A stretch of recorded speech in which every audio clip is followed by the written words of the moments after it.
Selamat datang di channel Simar Imam. Sembari mendengarkan tinggalkan like dan komentarnya bosku.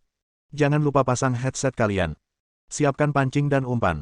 Mari kita mancing, semoga dapat ikan. Penembak jitu terbaik. Bab 237. Philip. Setelah Lian bersembunyi di balik semak-semak selama 1 jam, sesosok tubuh muncul di seberang. Philip mengenakan pakaian kamuflase, tetapi dia tidak memakai topi atau helm kamuflase, bahkan tidak ada cat kamuflase di wajahnya. Kesalahan seperti itu sepertinya dilakukan oleh penembak jitu tingkat rendah, tetapi Ang Li sekilas mengenali Philip melalui teropong penglihatan malam. Kurang dari 1 menit setelah Lian menemukan Philip, Philip menghilang di balik pohon besar. Ketika dia keluar lagi, dia memakai topi kamuflase di kepalanya, dan dia mungkin juga memakai helm di pantatnya. Philip memperingatkanku. Lian sangat kooperatif dan segera mengamati di belakang Philip. Romy meremehkan Philip, pemenang Golden Bullet Award. Rat Sniper, Ox Sniper, dan Tiger Sniper juga meremehkan Philip di bawah pengaruhnya. Mereka bertiga mengira mereka pintar dan menganggap tindakan mereka sangat hati-hati, tetapi mereka tidak tahu bahwa Philip telah mengetahui bahwa mereka mengikuti mereka sejak awal. Lian segera menemukan 3 penembak jitu tikus yang mengikutinya dari kejauhan. Philip berjalan ke depan kurang dari 20 meter sebelum menghilang ke semak-semak. Ketiga orang di belakang juga berhenti dan bersembunyi di balik 3 pohon, siap mengikuti Philip kapan saja. 132 meter, 143 meter, 138 meter. Lian menghitung jarak antara mereka bertiga dan dirinya sendiri sedikit lebih dekat, 80 meter. Pada jarak seperti itu, Philip mungkin telah menyadari kehadiran Lian, tetapi 3 orang yang merasa terlalu percaya diri di belakangnya tidak memperhatikan Lian sama sekali. Wah wah wah wah. Kecuali 3 penembak jitu tikus, ada penembak jitu biasa lainnya yang sesekali mengeluarkan suara di hutan. Mereka juga mengikuti, tapi mereka jelas tidak waspada seperti mereka bertiga. Dengan kata lain, level mereka terlalu rendah untuk didiamkan. Philip melirik ke arah Lian, dan tiba-tiba mempercepat dan berlari menuju sisi Lian. Begitu dia melarikan diri, ketiga orang yang mengikutinya khawatir akan kehilangan dia, jadi mereka segera mengejarnya. 110 meter, 100 meter, 90 meter. Lian meletakkan teropongnya dan diam-diam mengambil senapan sniper tipe 85. Saat musuh bergerak, ia semakin dekat dengan Lian. Saat Philip mengintai lagi, ketiga penembak jitu tikus itu pun berhenti. Saat ini, jarak terdekat ke Ang Li hanya 30 meter. Sayangnya, ketiga orang ini pada dasarnya memusatkan seluruh perhatiannya pada Philip, dan masih tidak menyadari keberadaan Lian. Lian melihat melalui teropong penglihatan malam. Sudut pengambilan gambar di sini sangat bagus, dan ketiga orang tersebut terkena moncongnya masing-masing. Penembak jitu biasa itu juga memperpendek jarak antara mereka dan Ang Li. Mereka tidak bisa bergerak diam-diam, tapi mereka masih sangat berhati-hati saat berhenti untuk bersembunyi. Lian mengamati secara diam-diam. Ada lebih dari selusin penembak jitu biasa, kebanyakan dari mereka masih sangat muda, tetapi tubuh mereka sudah dipenuhi dengan niat membunuh. Tidak peduli seberapa bagus penembak jitu biasa ini, jumlah mereka lebih baik dan masih menimbulkan bahaya besar bagi Ang Li. Melihat kembali sejarah masa lalu, banyak tokoh terkenal dalam sejarah yang mati di tangan tokoh yang kurang dikenal. Ang Li tidak ingin membuat kesalahan tingkat rendah seperti itu. Jika dia menembak sekarang, dia mungkin akan dibunuh oleh penembak jitu biasa di belakangnya. Ang Li memilih untuk melanjutkan penilaian latennya dan mengamati situasi lebih lanjut. Philip tidak bergerak lebih jauh. Sepertinya dia berencana mengintai di sini, atau melancarkan operasi di sini. Perhentian ini membangkitkan kewaspadaan ketiga penembak jitu tikus. Ketiganya mulai mengamati sekeliling dengan hati-hati dan memastikan bahwa Lian ada di dekatnya. Lian sangat pandai mengintai, dan mata ketiga orang itu menyapu sekelilingnya beberapa kali, tetapi tidak satupun dari mereka memperhatikan kehadirannya. Akhirnya, mereka bertiga memusatkan perhatian pada Philip. Anak ini jelas-jelas mencoba mempermainkan, bunuh dia. Penembak jitu tikus bersembunyi di balik penembak jitu sapi dan berteriak dengan suara pelan. Mendengar hal tersebut, New Sniper langsung mengarahkan senjatanya ke arah Philip yang berada puluhan meter jauhnya. Penembak jitu harimau terus mengamati sekeliling. Namun, penembak jitu tikus memanfaatkan kedua temannya yang tidak memperhatikan dan mulai mundur dengan tenang. Dia merasakan bahaya dan ingin mengungsi sebelum perang dimulai. Ang Li awalnya tidak berencana untuk menembak, tetapi setelah melihat penembak jitu banteng mengarahkan senjatanya ke Philip, dia harus mengambil tindakan. Bang! Dengan suara tembakan, penembak jitu sapi yang berjarak 30 meter itu terjatuh. Penembak jitu tikus telah menggunakan penembak jitu sapi sebagai penutup. Melihat penembak jitu sapi jatuh, dia diam-diam ketakutan dan mempercepat mundurnya. Penembak jitu harimau itu menatap tajam. Setelah Lian menarik pelatuknya, dia segera bersembunyi di balik bunker dan dengan hati-hati mencari posisi Lian dengan senjata di tangan. Dia hanya peduli pada Lian, tapi dia tidak menyangka Philip, yang memunggungi dia. Bang! Philip menarik pelatuknya, dan penembak jitu harimau itu gemetar dan terjatuh. Memang ada yang salah dengan anak itu, penembak jitu tikus itu berteriak dalam hatinya, diam-diam mundur ke belakang bunker dan mengambil senapan snipernya. Saat ini, ia berada dalam dilema, dan ia dikelilingi oleh 2 pemenang Golden Bullet Award, Ang Li dan Philippe. Penembak jitu tikus yang licik benar-benar bersembunyi di balik bunker. Dia tidak akan menunjukkan wajahnya dengan mudah dan mati, tapi itu tidak berarti dia akan menghadapi Lian di sini. Penembak jitu tikus diam-diam mengeluarkan komunikator dan memerintahkan selusin penembak jitu di belakangnya. Targetnya ada di arah jam 11 dan 2, bunuh mereka. Selusin penembak jitu di belakang hanya memiliki level yang lebih rendah, tetapi mereka tidak bodoh sama sekali. Mereka tahu bahwa keluar saat ini hanya akan menyebabkan kematian. Namun, mereka tidak tahu bagaimana melawan setelah ditindas selama bertahun-tahun. Setelah menerima perintah dari penembak jitu tikus, dia berjalan keluar dari belakang bunker meskipun dia tahu dia akan mati. Wow, ada suara bising di mana-mana. Kelopak mata Lian sedikit tenggelam dan dia dengan cepat mengunci salah satunya. Ia ingin menyelamatkan orang-orang tak berdosa yang dieksploitasi Dead, terutama anak-anak yang baru saja diculik. Tapi dia bukan perempuan jalang. Jika orang-orang ini mengangkat senjata dan ingin membunuhnya, dia akan membalas tanpa ragu-ragu. Bang! Ang Li yang pertama menarik pelatuknya, dan target yang diincarnya terjatuh. Tembakan ini juga mengungkap sepenuhnya posisi Lian. Bah! Tembakan terus berlanjut, dan lebih dari selusin senapan sniper ditembakkan ke arah Lian pada saat yang bersamaan. Selusin peluru sniper menyerang dalam waktu bersamaan, dan efeknya pasti tidak kalah dengan tembakan senapan mesin. Ang Li hanya bisa berbaring di tanah untuk menghindar, dan segera melemparkan flash bomb setelah gelombang peluru pertama lewat. Manfaatkan ledakan flash bomb dan diam-diam merangkak kembali untuk memindahkan posisi Anda. Bang! Philip bekerja sama dengan sangat baik. Saat ini, dia menarik pelatuknya dan melukai seorang penembak jitu, berhasil menarik perhatian musuh dan memberikan perlindungan untuk perpindahan Ang Li. Saat Lian bergerak, dia menanam ranjau darat di tanah. Bergerak dari rerumputan ke belakang pohon besar, Lian berteriak sekuat tenaga, "Aku di sini, kalian kejar aku." Bab 238.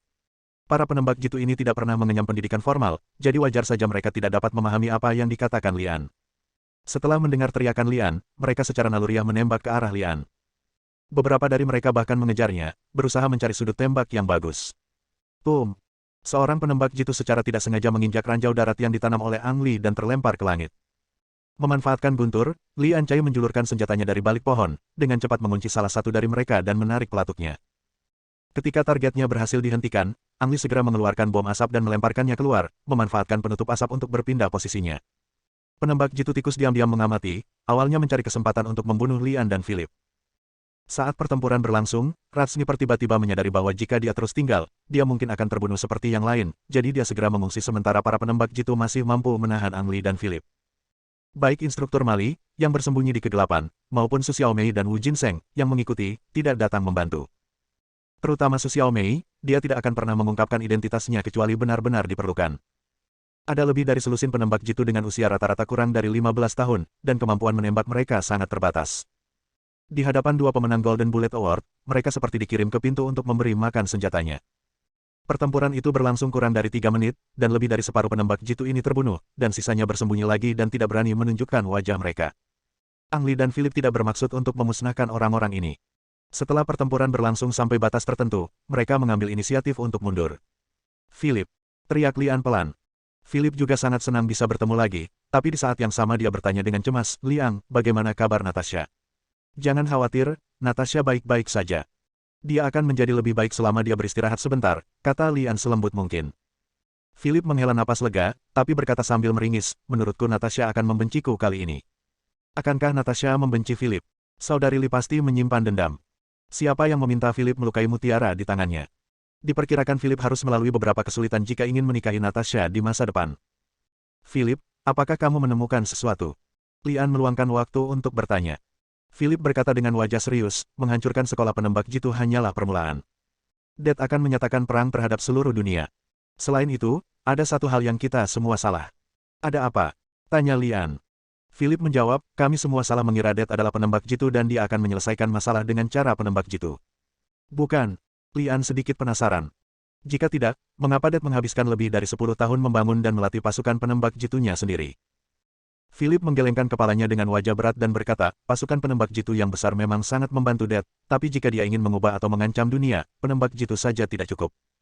"Mungkinkah dia ingin?" Lian tiba-tiba tidak berani melanjutkan ucapannya di tengah perkataannya. "Apakah Dead ingin menggunakan senjata terlarang yang tidak diperbolehkan di dunia? Jika itu masalahnya, itu akan merepotkan. Yang diperlukan hanyalah satu senjata terlarang dan jutaan orang tewas. Kekuatan selanjutnya setelah senjata terlarang itu meledak bahkan lebih dahsyat." Philip mengangguk penuh semangat dan berkata, "Anda benar. Dilihat dari informasi yang saya peroleh dari bersembunyi di sini selama beberapa hari, memang demikianlah masalahnya, dan saya yakin Dad telah mengambil tindakan mengenai hal ini. Bajingan ini.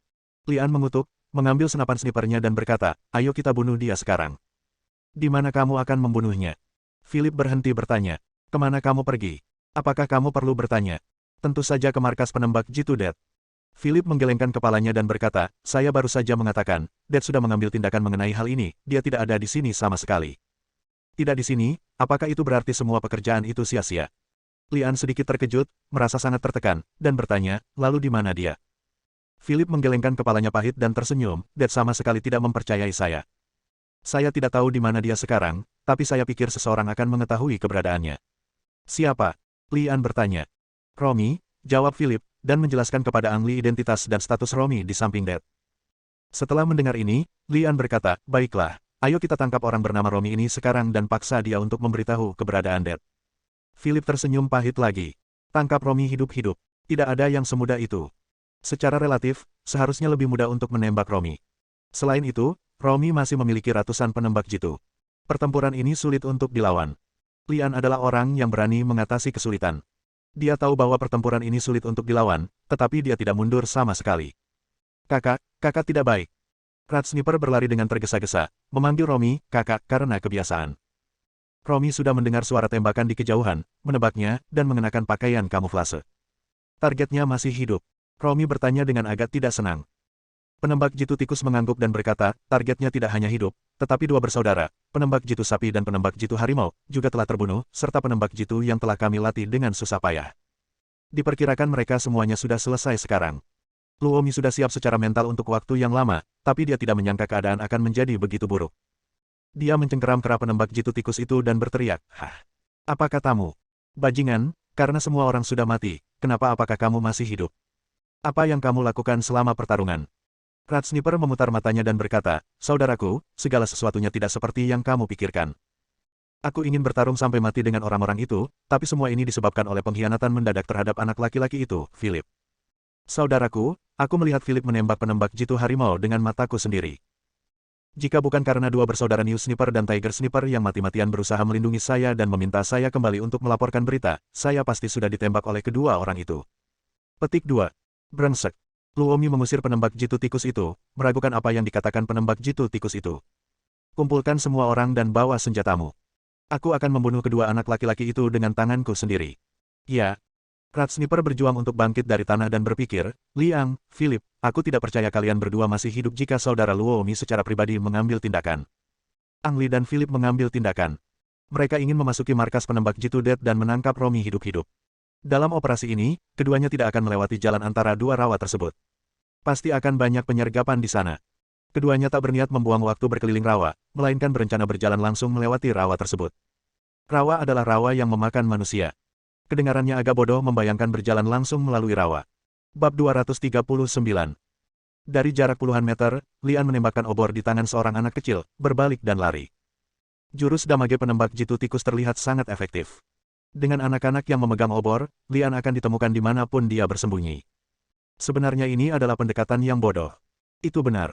Anak-anak yang mengantri panjang dapat mencari di setiap sudut secara intensif dan tanpa kelalaian. Dimanapun Lian bersembunyi, ada kemungkinan ditemukan. Di saat yang sama, anak-anak ini akan membentuk penghalang untuk memblokir serangan Ang Li. Khusus untuk penembak jitu tikus, selain penghalang yang dibentuk oleh anak-anak yang memegang obor, para penembak jitu yang bersembunyi di kegelapan juga membentuk penghalang kedua untuk melindunginya. Dia tidak pernah berpikir bahwa penghalang itu akan bekerja dengan baik untuk dia dan para penembak jitu itu. Selama Lian cukup jauh dan bersembunyi di kegelapan, penembak jitu tikus dan penembak jitu itu tidak akan bisa melihatnya, apalagi melakukan pembunuhan penembak jitu yang efektif terhadap Lian.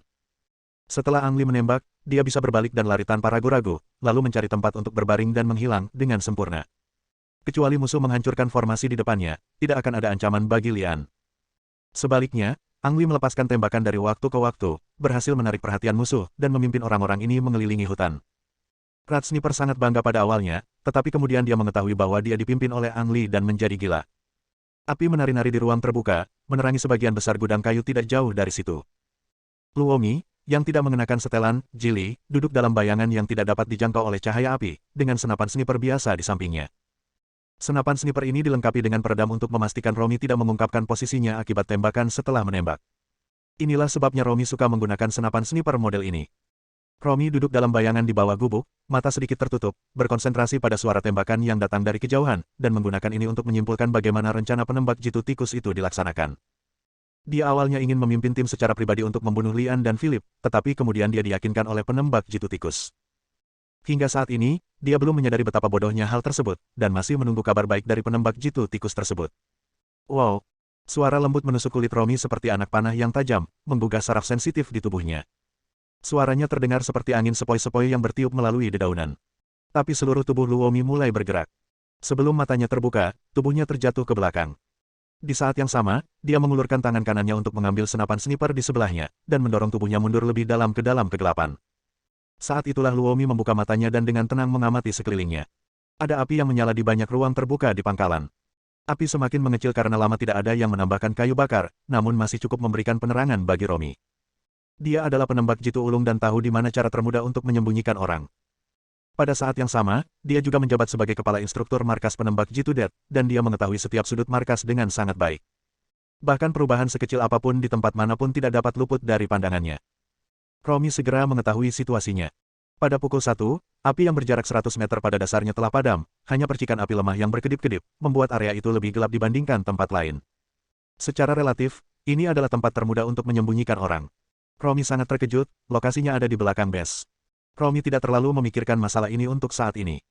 Ia menyadari bahwa tempat ini tidak hanya lebih gelap dibandingkan tempat lain, tetapi juga karena ia menemukan rumput di sana lebih subur dari sebelumnya. Berdasarkan pengetahuannya tentang tempat ini, rumputnya seharusnya tidak terlalu subur. Romi tidak melihat siapapun, tapi dia sangat yakin ada yang tidak beres dengan tempat itu, jadi dia menarik pelatuknya ke arah rumput tanpa ragu-ragu. Engah. Karena adanya peredam, suara peluru yang berterbangan nyaris senyap, memastikan Romi tidak terkena tembakan. Wow! Suara angin sepoi-sepoi yang secara tidak sengaja meniup dedaunan terdengar lagi dari seberang. Romi tahu, suara itu bukanlah suara angin yang membelai dedaunan, melainkan suara seseorang yang bergerak. 100 meter jauhnya, semak tambahan menghilang, dan suara itu dengan cepat menghilang. Memukul. Ada sedikit kegembiraan di sudut mulut Luomi, tapi ada sedikit penyesalan di matanya. Tembakan ini hanya melukai sasarannya, namun gagal membunuhnya. Dasar bajingan kecil, Romi biasanya mengumpat di dalam hatinya, lalu berkata, tidak peduli siapa kamu atau bagaimana kamu menyelinap masuk. Sekarang setelah kamu bertemu denganku, kamu tidak bisa pergi hidup-hidup. Romi sudah terlalu lama duduk di sini, dan bisa dikatakan dia bosan dalam segala hal. Kemunculan target yang tiba-tiba membangkitkan minatnya, jadi dia mengambil senjatanya dan mengejarnya. Ho ho ho. Romi berlari sangat kencang, bergegas menuju rerumputan tempat target bersembunyi, dan berbaring di depan rerumputan. Ada noda darah merah di antara rerumputan, membuktikan pistol Romi meleset, yang membuat Romi kembali tersenyum gembira. Mangsa yang terluka jauh lebih mudah ditangani dibandingkan mangsa yang masih hidup, karena mangsa yang terluka tidak akan tetap tenang dan akan meninggalkan banyak lubang. Inilah yang terjadi sebelum saya. Romi bahkan tidak perlu mencari dengan sengaja. Suara kepergian target sudah mengungkap lokasinya. Bagian depannya lebih gelap karena tidak ada api. Alih-alih melanjutkan pengejaran, Romi memasangkan night vision scope pada senapan sniper miliknya. Suara pelarian berhenti. Romi melihat ke arah pistolnya dan dengan cermat mengamati pemandangan di kejauhan melalui teropong penglihatan malam.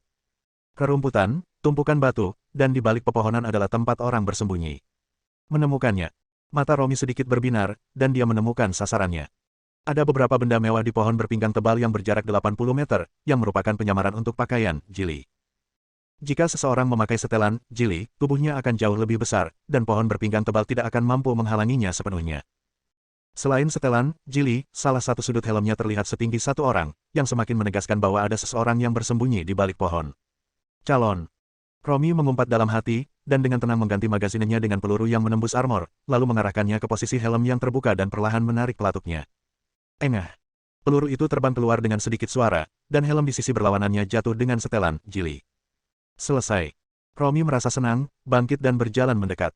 Dia ingin melihat dengan matanya sendiri seperti apa rupa Ruki yang dia bunuh. Jarak 80 meter ditempuh dalam waktu kurang dari 1 menit. Romi melihat jas dan helm, jili, tergeletak di tanah dari jarak dekat, bahkan bisa melihat lubang peluru di helm yang telah ditembus hulu ledak. Tapi, tidak ada seorang pun, tidak ada tubuh, hanya sepotong kayu yang sedikit lebih tebal dari lengan. Berdengung. Kepala Romi serasa meledak saat menyadari dirinya telah ditipu. Bab 240. Bang! Ada suara tembakan di kegelapan, dan hampir di saat yang bersamaan, lengan kanan Romi terasa seperti terkena pukulan, dan senapan sniper di tangannya keluar. Jangan bergerak. Sebuah teriakan datang dari rerumputan kurang dari 20 meter jauhnya. Philip, yang tidak mengenakan setelan, Gili, berdiri dari rumput sambil memegang senapan sniper di tangannya. Itu kamu. Seru Romi. Jarak kedua belah pihak terlalu dekat sehingga Philip bisa membunuh Romi tanpa harus membidik secara spesifik sehingga Romi tidak punya kesempatan untuk menghindarinya. Romi mengejek Philip dan meremehkan pemenang peluru emas. Kini, Philip menggunakan kekuatannya untuk menamparkan wajahnya, membuktikan bahwa ia lebih kuat dari Romi. Aku jelas-jelas menyakitimu. Romi tidak percaya, tapi Philip sepertinya tidak terluka sama sekali. Oh, maksudmu ini. Philip merogoh sakunya dan mengeluarkan kantong darah dan melemparkannya ke wajah Romi. Wajah Romi menjadi sangat malu, ia mengira tembakannya tepat sasaran, dan terdapat noda darah di bilah rumput, namun ternyata itu adalah umpan yang sengaja ditinggalkan Philip. Ada juga helm dan pakaian, Gili, yang ditopang oleh kayu lapuk. Romi benar-benar malu karena dia bahkan tidak mengetahui trik sederhana seperti itu.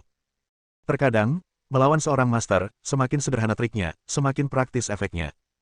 Sebaliknya jika desainnya terlalu rumit maka akan terlihat jelas oleh ahlinya. Sekarang angkat tanganmu dan berbalik perlahan. Perintah Philip. Romi mengangkat lengan kanannya yang terluka dengan susah payah dan berbalik perlahan. Ledakan. Philip melangkah maju dan menjatuhkan Romi ke tanah dengan gagang senjatanya, lalu bergegas maju dan mengikatnya. Oke, bangun. Philip menarik Romi lagi, melihat ke arah tembakan yang sesekali terjadi di luar markas, dan berkata, sudah waktunya untuk mengakhiri pertempuran yang membosankan ini. Ayo pergi. Langit berangsur-angsur menjadi lebih cerah, jangkauan visual menjadi semakin luas, dan Lian menyadari bahwa situasi Lian menjadi semakin berbahaya. Menghabiskan malam, bermain, dengan puluhan sniper bukanlah hal yang mudah. Granat, flash bomb, bom asap, prostetik, del, termasuk 2 senapan sniper yang dibawa Ang Li, hampir kehabisan amunisi. Malam itu, Lian sepertinya hanya melakukan 3 hal. Melecehkan musuh, lari, dan regangkan bagian depan musuh. Pada awalnya, penembak jitu tikus masih bisa bertahan dalam formasinya. Setelah diganggu oleh Ang Li 3 kali berturut-turut, dia kehilangan kesabaran dan mulai membiarkan orang-orang bubar untuk mencari Lian. Jika tidak diperhatikan, seseorang akan mati terkena peluru Ang Li. Di bawah tekanan tinggi, setiap musuh menjadi kelelahan dan mengalami gangguan saraf. Menemukanmu. Setelah terus-menerus berurusan, Ang Li akhirnya melewati sebagian besar penembak jitu dan menemukan penembak jitu tikus. Jika bukan karena fajar dan jarak pandang yang lebih baik, Lian mungkin masih akan kesulitan menemukan pria yang hanya bersembunyi di balik pantat orang lain ini. Melihat melalui teropong, Ang Li menemukan bahwa sudut pengambilan gambarnya agak buruk. Penembak jitu tikus bersembunyi dengan sangat diam-diam, dan hanya bisa melihat sebagian tubuhnya, namun tidak bisa membiarkan peluru mengenai bagian vital lawan. Ada suara bergerak dari waktu ke waktu, dan yang lainnya terus mencari lokasi Lian. Dilihat dari suaranya, Lian pada dasarnya dikelilingi. Dengan kata lain, dia tidak menembak, atau dia harus membunuh penembak jitu tikus itu dengan 1 tembakan. Jika tidak, Anda akan kehilangan kesempatan untuk membunuh penembak jitu tikus, dan situasi Anda akan menjadi lebih buruk. Penembak jitu tikus itu bersembunyi di semak-semak, tersenyum bangga. Tempat-tempat yang dilihat Lian sengaja diekspos. Setelah semalaman bergolak, dia akhirnya memutuskan bahwa Lian ada di dekatnya, dan dia tidak ragu-ragu menggunakan tubuhnya sendiri sebagai umpan untuk mengakhiri pertempuran yang melelahkan ini. Anak itu ada di dekat sini. Cepat, temukan dia secepatnya. Rat Sniper terus mendesak penembak jitu lainnya melalui komunikator. Operasi skala besar, seperti ujung tombak yang bertanggung jawab untuk pencarian, sepenuhnya bertentangan dengan apresiasi terhadap penembak jitu. Seorang penembak jitu sejati harus menyembunyikan dan membunuh musuh sebelum mereka menemukan dirinya. Tapi sekarang, sebagian besar penembak jitu terkena senjata Ang Li, dan 1 atau 2 orang bisa dibunuh oleh Ang Li kapan saja. Rat Sniper tidak mempedulikan hal ini, meskipun dia mengorbankan lebih banyak bawahannya, itu tidak masalah. Baginya, selama dia bisa membunuh Lian, itu sudah cukup. Dikelilingi oleh puluhan penembak jitu, selalu ada risiko ditemukan dan dibunuh. Namun, Ang Li tidak merasa panik atau gelisah, ia terus mengintai di posisinya tanpa bergerak. Ia memegang senapan mesin nagan dengan mantap di tangannya dan mengunci posisi penembak jitu tikus melalui penglihatan mekanis. Dia sangat sabar, menunggu dengan tenang mangsanya menampakkan kepalanya.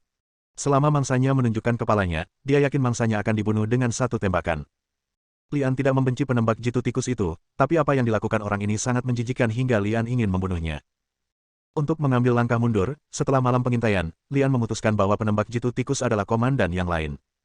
Menembak komandan musuh pastinya menjadi pilihan utama bagi para sniper. Wow! Seorang pria muncul dengan tangan terikat di belakang punggung dan darah masih mengalir dari lengan kanannya. Kemunculannya langsung menarik perhatian orang lain, karena dialah komandan sebenarnya di sini, Romi. Romi berjalan di hutan dengan wajah pucat. Dia bisa membayangkan ekspresi para penembak jitu ketika mereka melihatnya, tapi dia harus melakukan ini karena moncong Philip tersembunyi di belakangnya. Pertempuran sudah selesai, semuanya berkumpul. Romi tiba-tiba berhenti dan memberi perintah. Para penembak jitu, tersembunyi atau tidak, semuanya keluar dan memandang Romi dengan heran. Di mata mereka, Romi tidak diragukan lagi adalah dewa ketinggian, tetapi saat ini dia jatuh ke dunia fana lagi. Kemunculan Romi merupakan pukulan telak bagi setiap musuh. Mereka biasa menuruti perintah Romi, kecuali satu penembak jitu manusia. Kemunculan Romi benar-benar mengejutkan penembak jitu tikus tersebut, namun ia tidak keluar seperti yang lain, melainkan berteriak dengan lantang, "Bos Romi, pertarungan belum berakhir, orang itu bersembunyi di dekat sini, ia akan mengambilnya kapan saja. Itu milikmu kehidupan." Ia tidak menuruti perintah tersebut sehingga membuat Romi sangat malu. "Tikus sniper, semuanya sudah berakhir, keluar!" teriak Romi. "Tidak. Bos Luomi, tidak peduli apa yang kamu pikirkan, orang itu ada di sini. Aku tahu senjatanya diarahkan ke arahku dan dia ingin membunuhku. Aku tidak bisa keluar," jawab Rat Sniper. Bang! Ang Li menarik pelatuknya. Dia belum pernah menembak sebelumnya karena dia hanya punya satu kesempatan untuk melakukannya. Kini, situasinya diam-diam berubah dengan kemunculan Romi. Tubuh penembak jitu tikus itu tidak tersembunyi dengan baik. Bagian tubuhnya yang terbuka ditembak oleh Lian, dan tubuhnya secara naluriah miring karena kesakitan. Bang! Pistol di tangan Lian berbunyi lagi. Penembak jitu tikus itu dipukul di kepala dan jatuh ke dalam genangan darah. Tebakannya benar, pistol Ang Li telah diarahkan padanya dan membunuhnya. Bersambung.